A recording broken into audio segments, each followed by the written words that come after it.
Graça e paz, queridos irmãos, um ótimo dia a todos. Hoje, dia 3 de julho de 2025, e nosso devocional diário está em Lucas, capítulo de número 5. Vamos ver Jesus chamando os primeiros discípulos aqui em Lucas 5, e ele faz tudo de maneira muito especial.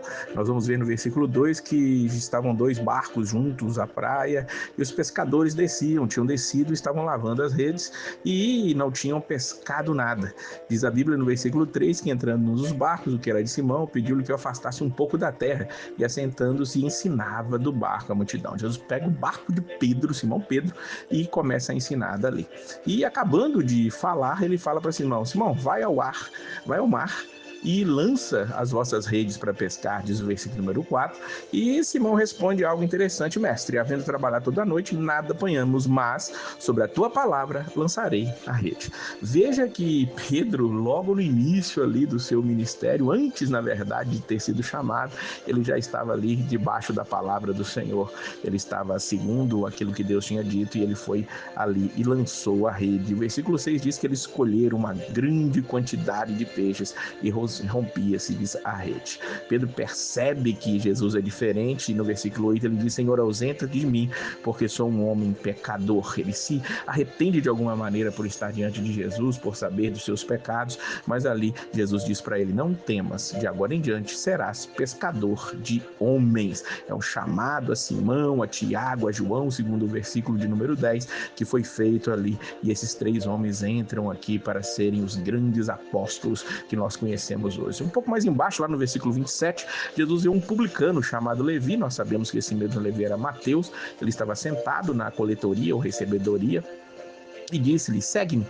Mateus deixa tudo e vai seguir a Jesus. E Mateus, ou Levi, como é dito aqui no livro de Lucas, ele faz um grande banquete na sua casa, diz o versículo de 29, e claro, os escribas, fariseus, que já começaram a dar as suas caras ali como os reais opositores de Jesus, do seu ministério, começam a criticá-lo. Por que comeis e bebeis com publicanos e pecadores, diz o versículo 30. Vamos lembrar que os publicanos eram judeus que tinham sido ali arregimentados ou tinham se colocado à disposição do Império Romano para cobrar impostos do seu próprio povo. O Império Romano, ele fazia assim: ele dominava um povo, cobrava impostos daquele povo, e as pessoas dali mesmo é que faziam esse trabalho para eles. Eram pessoas mal vistas, eram pessoas que tinham sido vistas como ali rebeldes ou traidoras do seu próprio povo, e também eram pessoas de má fama, porque eles cobravam esses impostos acima do que era o que devia ser mandado para Roma, para ficarem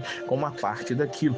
E por isso eles eram criticados como pessoas que não deveriam fazer parte do povo judeu naquela época de Jesus. Quando eles criticam Jesus porque perguntam por que ele está comendo e bebendo com esse tipo de pessoa, Jesus responde algo especial nos versículos 31 e 32. Não necessitam de médicos que estão sãos, mas sim os que são enfermos. Eu não vim chamar os justos, mas sim pecadores ao arrependimento.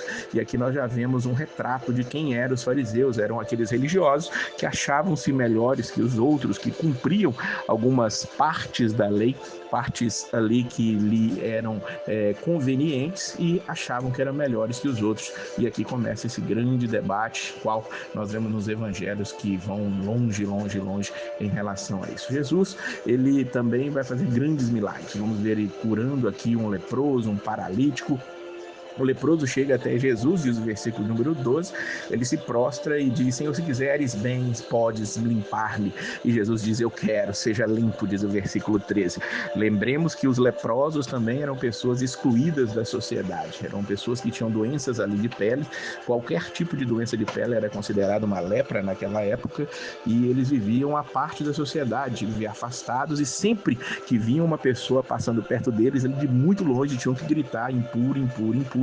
Por isso ele pede para Jesus limpar-lhe ou purificar-lhe, e Jesus faz isso com ele. Jesus É demonstrado através de Lucas que durante vários períodos ele também se retirava para orar e estar ali em um lugar deserto, orando ao Pai, já nos ensinando que em grandes momentos nós temos sim que buscar a solitude, buscar ao Pai em secreto para encontrar auxílio. E Jesus fazia isso, conforme diz o versículo 16. Na cura do paralítico, como eu já citei aqui, nós vamos ver que a virtude do Senhor, ou seja, o Espírito Santo, mais uma vez estava sobre ele para curar, e ali os homens trouxeram um paralítico numa cama para tentarem trazerem até Jesus, diz o versículo 18. Como não conseguiam levar da maneira comum, eles sobem ao telhado e pelas telhas eles tiram e baixam a cama até o meio diante de Jesus. Imagina essa cena, os homens subindo numa casa e tiram as telhas, fazem uma espécie de andaime ali, um elevador e descem aquele homem até a presença de Jesus.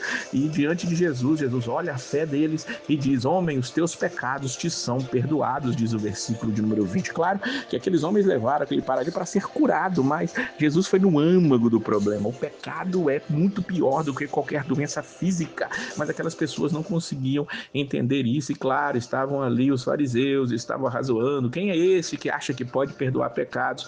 E aí Jesus, vendo isso no coração deles, afinal Jesus era o próprio Deus e também conhecia o coração de todas as pessoas, versículo 23 diz, que é mais fácil dizer, os teus pecados te são perdoados, ou dizer, levanta-te e anda, diz o versículo número 23, mas para vocês saberem que o Filho do Homem tem poder na terra perdoar pecados, levanta-te, toma tua cama e vai para a tua casa, diz o versículo número 24. Jesus, ele faz o que ele quer, da maneira que ele quer, e assim é o ministério de Jesus até o dia de hoje. Ele continua chamando pecadores para poder estar lhes perdoando os pecados, para que nós possamos andar livres do poder das religiosidades, livres do poder do mal, livres do poder das trevas, que nós possamos assim levar também outras pessoas paralíticas ao evangelho. Pode ser que sejam paralíticas fisicamente ou paralíticas espiritualmente. Eu não sei qual é a sua condição hoje, mas entenda, eu quero que você entregue a sua vida para Jesus, ouça o que Jesus tem dito, largue todo o erro, todo o engano e volte-se a Ele, porque Ele tem o melhor para nós e Ele diz, os teus pecados